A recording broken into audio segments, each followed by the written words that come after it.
60,000 vote लाना होगा। जो भी प्रत्याशी हमारे इंचागढ़ विधानसभा से जीतेंगे उनको कम से कम 60,000 वोट लाना होगा। लेकिन हम अपील करेंगे जनता को, हम बोलेंगे, जागरूक करेंगे कि आप अगर जेएमएम का ही कार्यकर्ता है, कोई अगर कांग्रेस का है, कोई अगर बीजेपी का है, कोई अगर आजसू का है, तो वो लोग भी, उन लोगों से नम्र निवेदन रहेगा कि उन लोग भी दावेदार कर दे, ताकि हम लोग का इंचागढ़ विधानसभा से ही कैंडिडेट जा सके, तो काल दिन हम लोग का स्थानीय विधायक बनेगा। और नहीं तो इसी तरह क्या होगा ना कि इंचागढ़ विधानसभा में जो 12 कैंडिडेट फॉर्म भरे हैं, तो 12 कैंडिडेट में कभी भी कोई कैंडिडेट इलेक्शन लड़ा है क्या? जितना भी कैंडिडेट है हो सकता है, मनभेद हो सकता है, लेकिन मतभेद नहीं है। दादा, आप भी तो मतलब आंदोलन जेएमएम के साथ मिलकर लड़े थे जी। तो फिर क्या हुआ कि आप जेपीकेएसएस में आ गए? जेपीकेएसएस में इसलिए तो आएगा कि आपको पहले ही बता दिया कि जितना भी पार्टी है ना, पार्टी में कोई नीति सिद्धांत बोल के है ही नहीं। और यहाँ का जो अच्छा कैंडिडेट को टिकट मिले, हम लोग में से जो अनुभवी है, जानकार है, थोड़ा इलाके के बारे में जानते हैं, दूसरा पार्टी का आदमी को पहचानता है, वैसे कैंडिडेट को अगर टिकट मिले, हम सब एक साथ मिलकर उनको चुनाव लड़ाएंगे। और हम सबका विधायक एक ही विधायक है जिसको टिकट मिलेगा, हम लोग साथ है। मतलब एक को मिलने के बाद आप लोग 11 मिलकर जिताने का काम करेंगे? एकदम 100%। मान लीजिए आपको इंचागढ़ का सीट में टिकट नहीं दिया जाता है, तो फिर क्या करेंगे आप? क्या करेंगे? जिनको अधिक टिकट दिया जाता है, जब कैसे से जो अभी जैसे 12 कैंडिडेट हम लोग भरे हैं, 12 कैंडिडेट में किसी एक को दिया जाता है, हम लोग उसको समर्थन करेंगे। समर्थन करेंगे ना? हाँ। नहीं तो फिर देखिए इस तरह से होता है, कहीं ना कहीं मनमुटाव के चलते एक को टिकट मिल जाता है, फिर जो बाकी जो कैंडिडेट रहते हैं वो मतलब निर्दलीय खराब हो जाते हैं। इसको लेकर क्या कहेंगे? देखिए, जेपीकेएसएस एक परिवार है, परिवार के कोई एक सदस्य को यदि टिकट मिलता है तो परिवार का जितने भी सदस्य साथ मिलकर उस पर काम करेंगे। अभी क्या मान लीजिए, अब इतना दिन से कौन कितना मेहनत किया है, अब एग्ज़ाम देने के बाद ही उसका रिजल्ट आता है, तो उस हिसाब से हमको तो लगता है 12 के यहाँ तो 24 से भी ज़्यादा फॉर्म फिलअप करना चाहिए था। क्या है कि देखिए, कोई भी एग्ज़ाम होता है तो एग्ज़ाम में तो सब बैठता है। इंचागढ़ विधानसभा में फीडबैक लेकर जो भी अच्छा कैंडिडेट होगा केंद्रीय टीम के द्वारा घोषित करें। ऐसा नहीं कि किसी व्यक्तिगत रूप से किसी को कैंडिडेट दिया जाए। हमारे देखिए, ऐसे तो दूसरा पार्टी वाला गुटबाजी हम लोग को कह रहा है, लेकिन हम लोग का अंदर में ऐसा कोई गुटबाजी नहीं है। हम लोग का मतलब यूथ है, हम लोग बहुत अधिक बोलते हैं, इसी को सब मतलब दूसरा पार्टी वाला हम लोग को बोलता है कि गुटबाजी कर रहा है, लेकिन हम लोग का अंदर में खास बोल के कुछ गुटबाजी नहीं है। हम लोग जिसको भी टिकट दे, हम लोग चुनाव एक साथ मिलकर काम करेंगे। जेपीकेएसएस अभी इंचागढ़ में जीत जाती है, सोच लीजिए जीत जाती है, तो अब क्या कुछ करेंगे यहाँ की जनताओं के लिए जो इतना आस लगाए बैठे हैं जयराम के ऊपर? तो आप लोग क्या करेंगे यहाँ से जीत के? देखिए, आपका सवाल बहुत बढ़िया है और इस सवाल का जवाब यही है कि अगर हम लोग जेपीकेएसएस जीत जाते हैं। हेलो, हैं? नमस्कार, जोहार। अभी हम लोग पहुँचे हुए हैं इंचागढ़ विधानसभा में जो 12 फॉर्म टोटल भरा गया है। 12 फॉर्म हमारे बीच अभी 5 प्रत्याशी हमारे बीच अभी फिलहाल होटल में मौजूद हैं, तो इन्हीं लोग से बात करने का प्रयास करेंगे किस तरह से इंचागढ़ का इस बार रणनीति किस तरह से बनेगा, और इतना जो विधानसभा का फॉर्म हर कई भर रहे हैं, तो इसको लेकर थोड़ा चर्चा परिचर्चा बढ़िया से किया जाएगा। तो दादा, इंचागढ़ में अभी इलेक्शन का माहौल कैसे चल रहा है? इलेक्शन का माहौल ठीक रहा, जो कि हमारे रांची लोकसभा प्रत्याशी देवेंद्र महतो जी को हमारे इंचागढ़ विधानसभा की तरफ से 38,500 के करीब वोट भी आया है, और अभी हम लोग बहुत ही मजबूती स्थिति में हैं इंचागढ़ विधानसभा। तो अगले बार जो कैंडिडेट जीते थे, मतलब जो सविता महतो, तो कितना वोट लगभग लाए थे?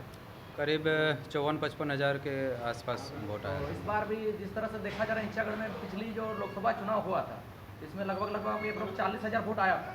तो जी। इस बार क्या लगता है कि मतलब इंचागढ़ में से जेपीकेएसएस की मतलब 60,000 वोट लाना होगा। जो भी प्रत्याशी हमारे इंचागढ़ विधानसभा से जीतेंगे उनको कम से कम 60,000 वोट लाना होगा। इतने जो प्रत्याशी अभी फॉर्म भरे हैं फिलहाल मंटन में जाके, जो हमारा जो कार्यालय है उसमें फॉर्म भरे हैं, तो इसको लेकर क्या कहेंगे? जो इतनी अभी फॉर्म अभी जिस तरह से इंचागढ़ में देखा गया, मतलब 4-5 गुट लगातार घूम रहे थे, अभी जो फॉर्म जब भरने की बारी है तो 11-12 फॉर्म भरा गया, तो इसको लेकर क्या कहेंगे आप? देखिए, वो तो स्वाभाविक है, सारे जितने भी हमारे झारखंड प्रदेश में संगठन है, सारे संगठन में ऐसी चुनाव से पहले संभावनाएं बनती है। एक संगठन से एक विधानसभा के करीब 5, 7, 10 जो भी है हमारे प्रत्याशी आते हैं, लेकिन किसी एक को ही चुन के विधानसभा भेजा जाता है या उनको प्रत्याशी के रूप में चुना जाता है। हमारे भी जो जेपीकेएसएस जेल कैंप संगठन से जितने भी प्रत्याशी फॉर्म भरे हैं, आवेदन भरे हैं, तो किसी एक को ही संगठन जो केंद्रीय कमेटी है उनका तरफ से चयन किया जाएगा। और बाकी जो भी आप जैसे बता रहे हैं 12 प्रत्याशी हमारे नॉमिनेट किए हैं, फॉर्म फिलअप किए हैं, तो बाकी जो 11 बचेंगे वो संगठन के लिए काम करेंगे और भरपूर सहयोग सब रात दिन मेहनत करके अपना विधानसभा भेजने का काम किया जाएगा। तो आप सेंट्रल टीम में कुछ पद में है क्या? हाँ, मैं केंद्रीय उपाध्यक्ष के पद पर हूँ। तो यहाँ पे जो सेंट्रल टीम के वो सुनने में आया कि बहुत सारे सेंट्रल टीम के पद में रहने के बावजूद भी वो लोग भी फॉर्म भर रहे हैं, ये बात सच है क्या? हाँ, सच है। वो तो स्वाभाविक है। मान लीजिए अब इतना दिन से कौन कितना मेहनत किया है, अब एग्ज़ाम देने के बाद ही उसका रिजल्ट आता है, तो उस हिसाब से हमको तो लगता है 12 के यहाँ तो 24 से भी ज़्यादा फॉर्म फिलअप करना चाहिए था। काहे कि देखिए कोई भी एग्ज़ाम होता है तो एग्ज़ाम में तो सब बैठता है। हम लोग जैसे कि मान लीजिए मैट्रिक पास किए, इंटर, ग्रेजुएशन, पीजी तक हम किए हैं, अब सब जगह एग्ज़ाम में बैठे हैं, लेकिन कोई फर्स्ट आता है तो कोई सेकंड तो कोई थर्ड, कोई फेल भी होता है। तो इस हिसाब से एग्ज़ाम में तो सबको बैठना चाहिए। हम चाहेंगे कि विधानसभा में हमारे जितने भी फॉर्म फिलअप किए हैं सब ने अच्छा किया और इस हिसाब से एक एक्सपीरियंस भी बढ़ता है। आज नहीं तो कल, आज अगर हम पीछे छूट जाते हैं तो आगामी 2029 में जो चुनाव होगा हो सकता है उसमें उत्तीर्ण करें। इस बार अगर नहीं सकते हैं तो ठीक है दादा। देखिए ऐसे तो ईंचागढ़ में हमेशा बहुत ज़्यादा ही कैंडिडेट आते हैं, ठीक ना। ईंचागढ़ क्योंकि जनरल सीट है इसीलिए जनरल लोग लगातार फॉर्म भरते हैं, बहुत ज़्यादा फॉर्म भरा जाता है। इस बार JBKSS से 12 फॉर्म भरा गया और अलग पार्टी से भी भरा जाएगा, तो इसको लेकर अभी किस तरह से मतलब रणनीति बना रहे हैं आप लोग? देखिए रणनीति हम लोगों का वैसा कुछ नहीं है। रणनीति बाकी जो पार्टी है हमारे झारखंड में, चाहे राष्ट्रीय पार्टी हो, क्षेत्रीय पार्टी हो, सब पार्टी में घमासान लगा हुआ है। दावेदार एक नहीं, सब पार्टी में एक से अधिक है, लेकिन हमारे ईंचागढ़ विधानसभा में 12 प्रत्याशी दावेदार हैं। और इस दावेदार के मद्देनज़र हम यही एक सुझाव देंगे कि हमारे जो केंद्रीय पर्यवेक्षक आए थे और केंद्रीय पर्यवेक्षक के निर्देशानुसार आज जो बैठक बुलाए गए थे, उस बैठक के बारे में जो भी चर्चा परिचर्चा किया गया उसके आधार पर कोई निष्कर्ष नहीं हुआ। लेकिन फिर भी ईंचागढ़ विधानसभा के अंदर जैसे कि 4 प्रखंड है, 4 प्रखंड अभी चुनाव घोषित नहीं हुआ है, चुनाव नहीं हुआ है, प्रक्रिया में है। लेकिन हमारा कहना यही है, जो भी पर्यवेक्षक आए हैं केंद्र की टीम से, हमको कहना है कि हमारे ईंचागढ़ विधानसभा में फीडबैक लेकर जो भी अच्छा कैंडिडेट होगा केंद्रीय टीम के द्वारा घोषित करें। ऐसा नहीं कि किसी व्यक्तिगत रूप से किसी को कैंडिडेट दिया जाए। हमारा कहना है सही रूप से, मतलब व्यक्तिगत के अनुसार कैंडिडेट में टिकट नहीं दिया जाएगा, कहने का मतलब? मेरा कहना का मतलब नहीं है व्यक्तिगत रूप से, तो मेरा माने पार्टी का निर्णय है, पार्टी का सर्कुलर है कि व्यक्तिगत रूप से किसी को पार्टी नहीं टिकट नहीं देगा। जिसका प्रभाव रहेगा, जो आंदोलन करेगा, जिसका ग्रीप है, उसी को न मान्यता दिया जा सकता है। तो उसी आधार पर अगर केंद्रीय टीम सही निर्णय लेते हैं तो उसको हम स्वागत करते हैं, और पार्टी जहाँ तक बात है, पार्टी जिसको भी सही सलामत टिकट देगा हम लोग साथ में रहेंगे, काम करेंगे। दादा बोल रहे हैं कि आपका जो ईंचागढ़ विधानसभा है, ठीक ना, तो ईंचागढ़ विधानसभा में जो 12 कैंडिडेट फॉर्म भरे हैं, तो 12 कैंडिडेट में कभी भी कोई कैंडिडेट इलेक्शन लड़ा है क्या? नहीं, इलेक्शन इसमें लड़ा है, हमको जहाँ तक लग रहा है कि खगेंद्र नाथ महतो एक है जो कि इलेक्शन लड़ा है। खगेन चंद्र महतो जी लड़े हैं? हाँ, खगेन चंद्र महतो लड़े हैं। और जिस तरह से ईंचागढ़ विधानसभा का जो रणनीति, मतलब जिस तरह से आज 24 साल से झारखंड अलग होने के बाद, पहले की तो बात अलग है, मतलब कहने का क्या था, जेएमएम, कांग्रेस, बीजेपी, आजसू, ये सब पब्लिक के हित में जिस तरह से गठबंधन के साथ हो रहा है ना, तो लगातार यहाँ पर देख रहे हैं तो 35 साल से, ज़्यादा हम नहीं बोलेंगे, 90 से लेकर ज़्यादातर गठबंधन का सरकार ही मतलब यहाँ पर है। अगर देखा जाए ईंचागढ़ विधानसभा से, तो अगर बिना गठबंधन का होगा ना तो JBKSS का सब मतलब इसमें जो पॉजिटिव थिंकिंग आ सकता है अगर बिना गठबंधन का होगा तो। क्योंकि अब देखिए 2005 में जब मालखान सिंह जीता था ना, पहले तो वो 95 में भी जीता था, 2000 में भी जीता था, सॉरी 2005 में जब जेएमएम और कांग्रेस गठबंधन के साथ सुधीर महतो जीता था, उसके बाद 2009 में मलखान सिंह जेबीएम के साथ और कांग्रेस के साथ गठबंधन पे जीता था। उसके बाद जब आते हैं 2009 में, तो 2009 में जिस समय वो जीता ना, उस समय गठबंधन था। अब फिर 14 में जब आया, उस समय गठबंधन नहीं था, यही था कि मोदी का लहर था। लेकिन इस तरह से देखिए, ईचागढ़ विधानसभा में आजकल के जागरूक जनता जागरूक हो गया है, क्योंकि 35 साल से आप देख रहे हैं यहाँ पर हम लोग को बड़ा दादा का आंदोलनकारी है। फिर यहाँ पर देखिए अनूप दादा छात्र नेता के रूप में काम किए हैं आज 2002-3 साल से, 2002-3 से। और इधर रमेश दा है जो हमेशा मतलब पब्लिक के हितों में काम करता है, उधर तरुण दा था।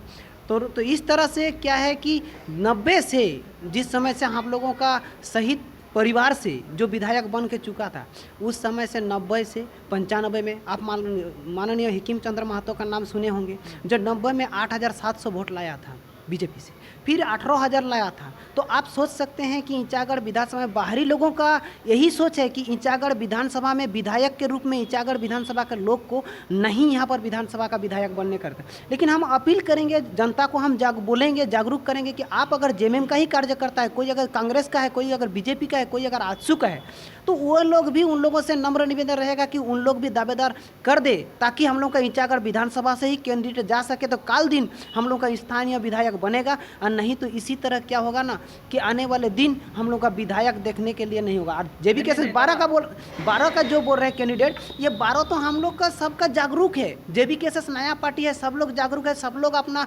सबको बोलते हैं ना टाइगर जयराम महतो को सबको टाइगर बनिए। एप्लीक क्या होता है ना कि जैसे तरुण दा पहले बोलता ना कि हर कोई तो फॉर्म फिलअप करता है, एग्जाम में भी बैठता है, तो उसी तरह वही उदाहरण है। अगर जेएमएम का भी कार्यकर्ता यहाँ से अगर तो देता है ना कैंडिडेट, तो वो भी अगर लोकल देता तो बस वैसे ही आएगा। तो 12 कैंडिडेट ये नहीं, बीजेपी का भी कैंडिडेट है। बीजेपी का कौन बोलता है? ऐसे तो बोलते हैं कि जेबी केसेस का बहुत सारा नेता है, क्या बीजेपी में नहीं है? बीजेपी में तो हम लोग आएंगे, आने समय में दावेदार यहाँ तो हम नहीं देख पा रहे हैं, लेकिन ऐसा सुनने में आ रहा है कि बीजेपी का भी तो दावेदार बहुत सारा गया है। आपको बता दें कि हो सकता है कि साधुचरण महतो का वाइफ विनोद राय, जो अनीता पारित, मलखान सिंह और हम लोग का जिला परिषद जो पहले मधु गौराई, वो भी है। और आप नहीं जानते हैं आरएसएस का भी है युधिष्ठिर महतो, वो भी दावेदार में है। वैसे बहुत कोई बीजेपी का नेता है जो ऐसा, लेकिन हम लोग जेबी केसेस को उभरता हुआ जब देख रहा है ना कि बेरोजगार शिक्षित लोग जब इसमें साथ दे रहा है ना, तो हम लोगों का सबसे दिक्कत क्या होता है ना, ईचागढ़ विधानसभा में नहीं, पूरा झारखंड में शिक्षा का स्तर गिर गया है। इसीलिए बेरोजगार शिक्षित आप नहीं जानते तो आप बता दे रहे हैं। हम लोग भी क्या है ना, BA, PG, MARD, PG diploma in AISECT university Hazaribagh से जोगा में किए हैं, फिर उसके बाद बीएड भी किए हैं। तो आप सोच सकते हैं हम लोग को राजनीति में आना है, ऐसा बात नहीं है। हम लोग एक तो संगठन तैयार किए हैं और संगठन के साथ सवाल है। हाँ बोलिए। आप जेबी केसेस से निकले हैं बाहरी भीतरी का मुद्दा को लेकर, ठीक ना? हाँ। ईचागढ़ में खास करके देखा गया है कि बाहरी का प्रभाव यहाँ पे बहुत ज़्यादा है। यहाँ पे हर कैंडिडेट ज़्यादातर यहाँ पे मतलब बाहर ही आके यहाँ पे कैंडिडेट बन रहे हैं। यहाँ पे मलखान सिंह भी लोग बोलते हैं कि ये बाहर से ही आके ईचागढ़ में फील्डिंग करके बन जाते हैं, ठीक है ना? हाँ। तो इसको लेकर अभी क्या करेंगे? यहाँ पे अभी बाहरी भीतरी का मुद्दा जिस तरह चला रहे हैं, यहाँ पे फिर भी तो बाहर का आदमी आप लोग ईचागढ़ में फिर भी कब्जा कर रहा है, तो इसको लेकर क्या कहेंगे? इसको देखिए, यहाँ के ईचागढ़ का जनता को बोले, हमको नम्र निवेदन है कि इस बार कम से कम 35 साल का जो हम लोग का बाहरी जो लोग हैं विधायक बनाए हैं, मेरा पापा लोग, बुजुर्ग लोग, उन लोग भी बोलते हैं कि इस बार जेबी केसेस का हम लोग समर्थन करेंगे। काहे करेंगे? क्योंकि हम लोग देखे हैं, खुद खेती बाड़ी करके हम लोगों को जब पढ़ाया लिखाया, आने वाला दिन हम लोग अभी जो बेरोजगार, शिक्षित बेरोजगार है, कल दिन अगर दुनिया में हम लोग को बच्चे के लिए अगर दिक्कत हो जाएगा, तो आप सोच सकते हैं कि हम लोग शिक्षित होकर भी आर्थिक स्थिति हम लोग का सुधार नहीं है। और उन लोग तो खेती बाड़ी करके हम लोग को पढ़ाया, लेकिन बाहरी वाला जो बात बोल रहे हैं, ये बाहरी का इस बार विधानसभा में वो नहीं होगा। कहने का मतलब क्या है ना, इस बार आदमी सचेत हो गया है और बाहरी विधायक को नहीं चुनेंगे। अगर गठबंधन होता है तो पर भी जेबी केसेस इस बार, उस बार लोकसभा में आप देखे थे कि वो गठबंधन का सरकार, गठबंधन के साथ और उसके बाद सेंट्रल के साथ मोदी को लहर को देखकर उन लोग यहाँ से भले लीड किया था। लेकिन हम लोग तो नहीं ये किया। लेकिन जब है कि इस बार विधानसभा चुनाव, ये सीएम का चुनाव है, जबकि ये सेंट्रल का चुनाव नहीं है। तो सीएम में हम लोग का पहले घर का, इसीलिए झारखंड को पहले देखना है। इसीलिए सीएम बनाने के लिए टाइगर जयराम महतो का सबको सब अभी पब्लिक जागरूक है। दादा आपका परिचय? अनुप कुमार महतो, ईचागढ़। तो आप कुछ पद में है क्या? हम सदस्य में, सक्रिय सदस्य। सदस्य में आपके फॉर्म भरे हैं? क्या आप भी फॉर्म भरे हैं? आप हम भरे हैं? तो जिस तरह से जेबी केसेस में अभी 12 कैंडिडेट, ठीक ना? अभी मान लीजिए 12 में से किसी एक कोई टिकट मिलेगा, एक कोई मिलेगा, तो 11 जो कैंडिडेट हैं तो इनका क्या रवैया होगा? पार्टी से क्या लगता है, पार्टी मतलब पार्टी में काम करेंगे या पार्टी में काम नहीं करेंगे? जैसे कि हम लोग का तो कैंडिडेट बहुत कम है। जैसे अजीत बाबू बोले कि बीजेपी में काफ़ी कैंडिडेट है, हमको सुनने में आया बीजेपी में 51 कैंडिडेट है। हम लोग से काफ़ी ज़्यादा है, मतलब उन लोग का भी उलझन हम लोग से भी अधिक है। हम लोग तो एक साथ बढ़ते हैं उठते हैं, उन लोग को तो देखते हैं बटना उठना भी नहीं होता है। अगर अच्छा कैंडिडेट को टिकट मिले, हम लोग में से जो अनुभवी है, जानकार है, थोड़ा इलाके के बारे में जानते हैं, दूसरा पार्टी का आदमी को पहचानता है, वैसे कैंडिडेट को अगर टिकट मिले, हम सब एक साथ मिलकर उनको चुनाव लड़ाएंगे और हम सबका विधायक एक ही विधायक है जिसको टिकट मिलेगा। हम लोग साथ है, मतलब एक को मिलने के बाद आप लोग 11 मिल के जिताने का काम करेंगे एकदम 100%। तो जिस तरह से अभी लोगों का मतलब सूत्रों से पता चल रहा है कि जेबीकेएसएस में इंचागढ़ में बहुत ज़्यादा गुटबाजी है, तो गुटबाजी को लेकर क्या कहेंगे आप? देखिए, ऐसे तो दूसरा पार्टी वाला गुटबाजी हम लोग को कह रहा है, लेकिन हम लोग का अंदर में ऐसा कोई गुटबाजी नहीं है।